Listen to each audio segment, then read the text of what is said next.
Accounting. किसी भी business में अकाउंटिंग, चाहे अकाउंटिंग होता ही है, चाहे वो बिजनेस बड़ा हो या छोटा हो, चाहे अंबानी का बिजनेस हो या मेरा और आपका छोटा सा बिजनेस हो, उसमें अकाउंटिंग होना ज़रूरी है। अकाउंटिंग होता ही है। पैसा का जो लेन देन है, अगर वो नहीं सही से प्रॉपर वे में नहीं होगा तो पैसा कितना आया कितना गया, प्रॉफिट हो रहा है या नहीं हो रहा है, वो पता नहीं चलेगा। इसका इसका अकाउंटिंग का एज ए आप डिफिनेशन लिख सकते हैं, लेकिन उससे अच्छा डिफिनेशन सारा चीज़ वही है, लेकिन उससे अच्छा तोड़ करके हम बताएंगे आपको। उससे सबसे पहले आता है आइडेंटिफाई करना। जो आपके बिजनेस में पैसा का लेन देन हो रहा है, तो आपको पहचानना होगा कि पैसा ही का लेन देन हो रहा है ना।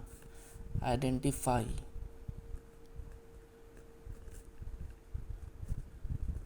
आइडेंटिफाई करने के बाद फिर उसके बाद मेज़रमेंट। आपको मेज़रमेंट करना होगा। स्पेलिंग गलत होगा तो वो लोग आप छोड़ दीजिएगा। Measurement,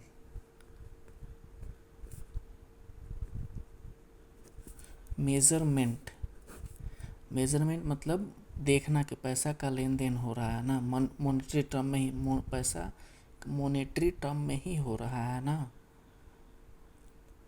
measurement. फिर उसके बाद जो पैसा का जो आप आइडेंटिफाई हो गया, मेज़रमेंट हो गया, तो उसको आपको रिकॉर्ड करना होगा। आप रजिस्टर, कोई भी हर बिजनेस में आप रजिस्टर बनाया जाता है। एज ए इसको, ये जो रिकॉर्ड किया जाता है, इसको जनरल बुक में रिकॉर्ड किया जाता है, उसको जनरल बुक बोलते हैं। जनरल बुक में बस डेबिट और कोई भी ट्रांजैक्शन हुआ या बिजनेस में ट्रांजैक्शन हुआ, बस डेबिट एंड क्रेडिट लिख दिया जाता है।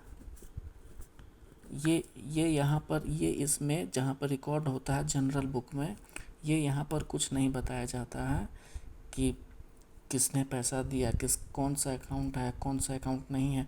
बस पैसा का लेन देन का जो यहाँ पर लिखा जाता है। और फिर उसके बाद आता है क्लासिफिकेशन। क्लासिफिकेशन में जितना सारा भी जनरल बुक में लिखा गया है, जनरल बुक वाला ट्रांसफ़र कर दिया जाता है क्लासिफिकेशन में। क्लासिफिकेशन का मतलब सारा कुछ अलग अलग कर दिया जाता है। जैसे मान लीजिए 10 रंग का बॉल है, 10 रंग का एक बॉल है, दो किसी का 2 है, तो सारा, जैसे मान लीजिए ब्लू रंग का है तो ब्लू वाला एक जगह रख देंगे, रेड वाला एक जगह रख देंगे और रेड वाला एक जगह रख देंगे। ठीक वैसे ही मान लीजिए कैश का अकाउंट है तो कैश का अकाउंट अलग बना देंगे, परचेज का अकाउंट है तो परचेज का अलग बना देंगे, और परचेज का अकाउंट है तो अलग बना देंगे, सेल का अकाउंट है तो सेल का अलग बना देंगे। और फिर उसको क्लासिफिकेशन के बाद समराइज,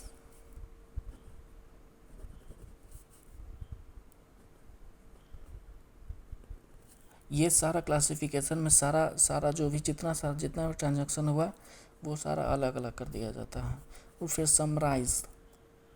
समराइज मतलब ऐसा अकाउंटिंग जो भी आया, एक बार में देखने के बाद, कोई भी देखे तो एक बार में देख करके समझ जाए, उसको 10 जगह पर देखने की ज़रूरत ना पड़े।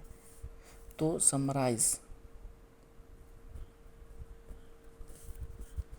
समराइज में ट्रायल बैलेंस आ जाता है। ट्रायल बैलेंस, ये ट्रायल बैलेंस, इसको क्लासिफिकेशन में हम लोग जो होता है सारा कुछ को अलग अलग कर दिया जाता है, उसको लेजर बोलते हैं।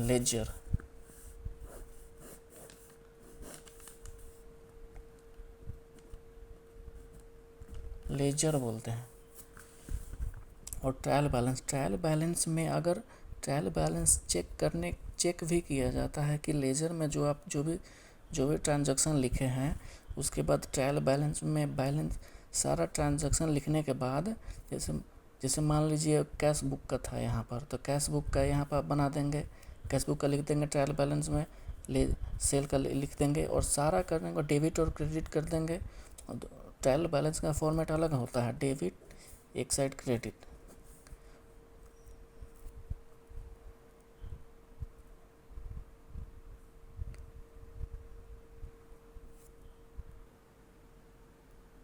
ट्रायल बैलेंस बनाने के बाद ये चेक किया जाता है कि जो आप लेजर में आप पोस्टिंग किए हैं, जो भी ट्रांजैक्शन है, cash account, sale account, purchase account और भी बहुत सारे अकाउंट है, वो सारा चीज़ सही आप किए हैं कि नहीं।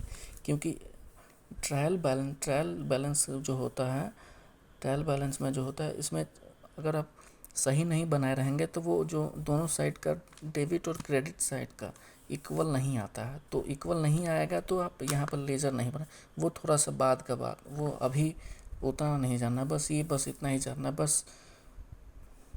फिर समराइज़, ये यहाँ उतना डिटेल में नहीं करना है अभी। फिर समराइज़ के बाद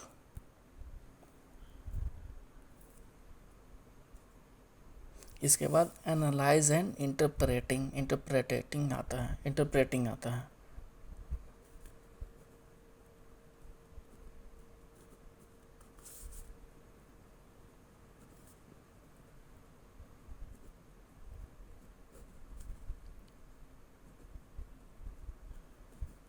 इसमें इसमें आपको अच्छे से करना होता है समराइज। जो भी आप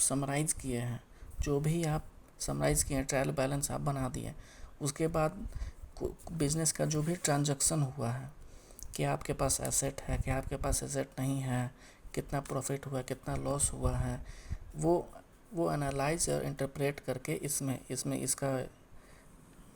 बनता है, इसमें बनाया जाता है। इसमें 3 तरह का अकाउंट बनाया जाता है, ट्रेडिंग अकाउंट, और फिर बैलेंस शीट, और फिर profit and loss account. Profit loss account में प्रॉफिट लॉस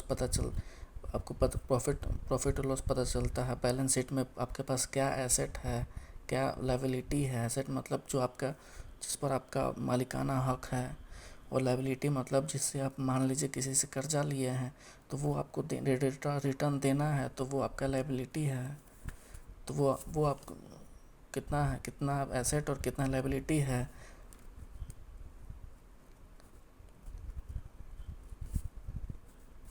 और ट्रेडिंग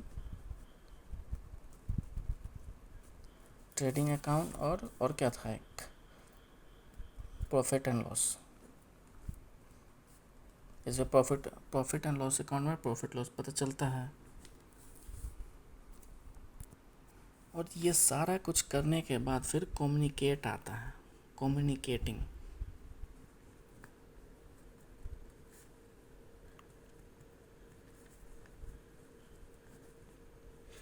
कम्युनिकेट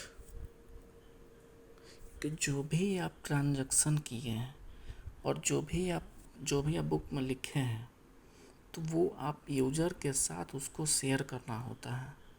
मान लीजिए मुकेश अंबानी का ही कंपनी को ही ले लीजिए। आजकल लोग स्टॉक में इन्वेस्ट करते हैं, स्टॉक खरीदते हैं, अलग अलग कंपनी का स्टॉक खरीदते हैं। तो वो पता होता है, तभी ना ये पता होता है कि वो कंपनी लॉस में है या प्रॉफिट में है। अगर प्रॉफिट में है तभी वो स्टॉक खरीदते हैं, अगर लॉस में है तो वो नहीं खरीदते हैं। ठीक वैसा एग्जांपल में ले लीजिए, जैसे अभी अडानी का है। अडानी में हिडनबर्ग के आने के कारण, होने के जो भी कांड हुआ है, वो होने के कारण स्टॉक का वैल्यू गिर गया है। तो वो सबको पता है कि वो अभी लॉस में चल रहा है, तो वो उसका स्टॉक कोई नहीं खरीदेगा। तो ये सारा अकाउंटिंग प्रोसेस वो होने के बाद, सारा होने के बाद यूजर मतलब हम लोग, कॉमन पीपल, हम लोग ये देख सकते हैं, स्टॉक देख सकते हैं कि कोई कंपनी प्रॉफिट में चल रहा है, लॉस में चल रहा है, कितना दिन से प्रॉफिट में है, कितना दिन से लॉस में है, आगे चल के लॉस होगा कि प्रॉफिट होगा। ये सारा रिसर्च करने के बाद ही स्टॉक खरीदता है। तो ये अकाउंटिंग का मोटो ही होता है कि दूसरे यूज़र को बताना कि प्रॉफिट में है या लॉस में। बस ये इतना ही है, इतना ही होता है। Identify, measurement, record, summarise, analyse and communicate.